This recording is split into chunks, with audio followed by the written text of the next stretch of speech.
அருள்மிகு கல்யாண சுப்பிரமணி சுவாமி திருக்கோயில், முருகன் கோயில், குமரகுன்று. இங்கே தான் நம்ம பாயிண்ட் பார்க்க வந்திருக்கோம்.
கட் பண்ணிட்டுங்களா?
வணக்கம் விவசாய நண்பர்கள், நம்ம யூடியூப் சப்ஸ்கிரைபர் விவசாய அனைவருக்கும் முதல் வணக்கம். இப்போ நம்ம எங்கே வந்திருக்கோம் பார்த்தீங்கன்னா, கோயம்புத்தூர் டிஸ்ட்ரிக்கு அன்னூர் தாலுக்கா குமரகுன்று அப்படின்ற கிராமத்துக்கு தான் வந்திருக்கோம். குமரகுன்றுனாவே இருக்கும். இந்த பக்கம் முருகன் கோயில் இருக்குது. முருகன் கோயில் தானேங்க அது? ஆமாண்ணா, கல்யாண சுப்பிரமணிய சுவாமி கோயில். கல்யாண சுப்பிரமணிய சாமி கோயில். அண்ணா பேர் வந்து ராமச்சந்திரன். இந்த பாயிண்ட் வந்து இப்போ நம்ம ரீசெட்டுக்கு பார்க்குறோம். ஆனால் ஏற்கனவே நாம் தான் பாயிண்ட் கொடுத்தது என்னென்னா, நமக்கு அண்ணா நம்மக்கிட்ட அப்போ பேசாமல் விட்டுட்டாப்புல 700 அடி ஓட்டிட்டு நிப்பாட்டிட்டாப்புல. 86 அடியில் தண்ணி வந்ததுங்களா? 86 அடியில் தண்ணி வந்தது. இப்பயும் ஓடிட்டு இருக்கு. இதெல்லாம் அப்படியே வெள்ளம் பண்ணிட்டு இருக்காரு. அதை அப்படியே காட்டுங்க.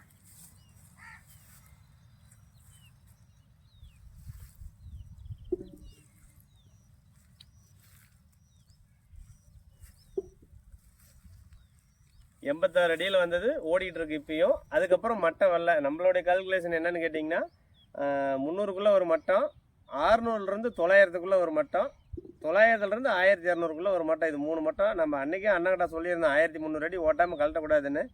அண்ணா பயந்துட்டாப்புல ஒரே கல்லாக போகுதுன்னு திருப்பி இன்னும் செக் பண்ணி பார்த்துட்டு வேறுன்னு சொல்லிட்டு இதே பாயிண்ட்டை வந்து திருப்பி நம்மளை இப்போ கூப்பிட்டு திருப்பி இதையும் பார்த்துட்ருக்கோம். இதே பார்த்துருக்கோம். பாயிண்ட் நல்லா தான் இருக்குது.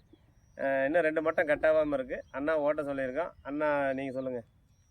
நான் 700 அடியோடு நிறுத்திட்டுங்கண்ணா. அதில் சரிங்க. வந்து 2 மட்டும் கண்டிப்பாக ஓட்டிடுவோம். 1300 கண்டிப்பாக 1300 அடி ஓட்டிடுங்க. உங்களுக்கு தண்ணிக்கு பிரச்சனை இருக்காது. சரி சரிங்களா? கண்டிப்பாக இப்போ ஏற்கனவே இப்போ ஒரு 1.25 இன்ச்சு வருது அப்படின்னா நமக்கு இன்னும் ஒரு 1/2 இன்ச்சு சேர்ந்தா கூட நல்லா பண்ணிவிடும். ஆனால் நல்லா இருக்கு. நல்ல பாயிண்ட் நல்லா இருக்கு. சரி எப்படியும் உங்களுக்கு இந்த 2 ஏக்கரா தானே இது?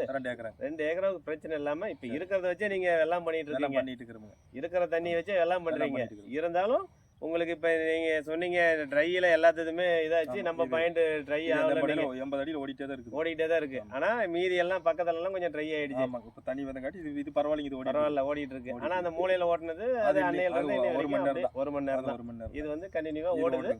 நல்லா ப்ரெஷராக ஓடுது. ஆமாம், ஒரு 2 மணி நேரம் ஓடுங்களா? ப்ரெஷராக 2 மணி நேரம் ஓடிட்டு இருக்கு. அதுக்கப்புறம் ஸ்லோவாகிடும். சரி ஓகே.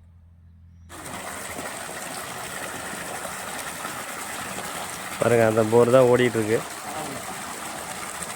தண்ணி இல்லைங்காம வெப்பம் வரதில்லைண்ணா. அதே ஆண்ட மூலியத்தில் அந்த வருமானம் கொடுக்குது. போர் அந்த இடத்துல இருக்கு. ஆமாம், இந்த மட்டும் நல்லாவே வேலை செய்யுதுண்ணா. நல்லா இருக்குண்ணா. ஒரு எலுமிச்சு மரத்தையும் தேங்காய் கையில் எடுத்துருதுங்க. நீங்கள் டெய்லி தண்ணி எடுத்துட்டு போட்டு நீங்கள் ஓட்டுன்னு போகிற வேலை செக் பண்ணுறது. நீவே பார்த்துக்கிட்டே இருக்கிறீங்க. நீங்களே டிவினர் ஆயிருவீங்க போல. பார்த்துக்கிறதுங்க. போர் யூடியூப்ல அத்தனை போர் ஓட்டுது. அது எதுவுமே ஃபெயிலியர் ஆகுறது. இது எப்படி நம்மளுக்கு மட்டும் ஃபெயிலியர் ஆகு? தண்ணி இருக்குது, நம்ம தான் தப்பு பண்ணிட்டு நான் பார்த்துக்கிறேன். ஆனால் 86 அடி வந்தது இது ஓடிட்டு இருக்கு. 86 அடி நான் தண்ணி தான் அது ஓடிட்டே இருக்குது. ஓடிட்டு இருக்கு. இதை வச்சு தான் இதை பண்ணிட்டு இருக்கீங்க. 3 HP மோட்டர் போட்டிருக்கிறேன். கத்திரி செடி இப்போ அதில் தான் வெள்ளாமை எடுத்துட்டு இருக்கீங்க. Okay right. ரீசெட் பண்ணுங்க. இன்னும் தண்ணி கீழே இருக்கு. ஒன்றும் ஓட்டுங்க, பார்த்துக்கலாம். சரி.